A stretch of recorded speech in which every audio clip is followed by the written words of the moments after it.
দিনটি ছিল 1 জানুয়ারি। তো আমরা সবাই মিলে প্ল্যানিং করেছিলাম সিনেমা দেখতে যাব। তো আমরা চলে গেছিলাম খড়গপুরের বোম্বে সিনেমা হলে। তো এটি হলো সিনেমা হলের বাইরেটি। তারপর আমরা সবাই মিলে সিনেমা হলের ভেতরে গেলাম। তো ভেতরে গিয়ে একটু পপকর্ন কিনলাম, তারপর একটু ভিডিও ফটোশ্যুট করার পরই চলে গেলাম কিন্তু সিনেমা হলের ভেতরে।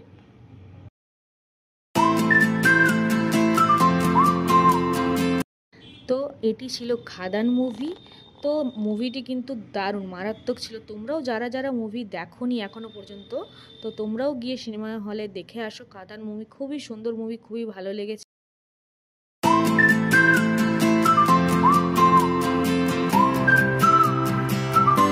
তো ওখানে মুভি দেখতে দেখতে পপকর্ন তো খাওয়া হলোই, তার সাথে সাথেই 7:30টাও বেজে গেছিলো ওখান থেকে বেরোতে বেরোতে। তারপর আমরা বাড়ি যাওয়ার আগে একদম গরম গরম বিরিয়ানি খেয়ে নিলাম ডিনারে। তো এইভাবেই আমরা আমাদের 1 জানুয়ারিটা সেলিব্রেট করেছিলাম। তো তোমরাও কিভাবে তোমাদের 1 জানুয়ারি সেলিব্রেট করলে জানাও কমেন্টে।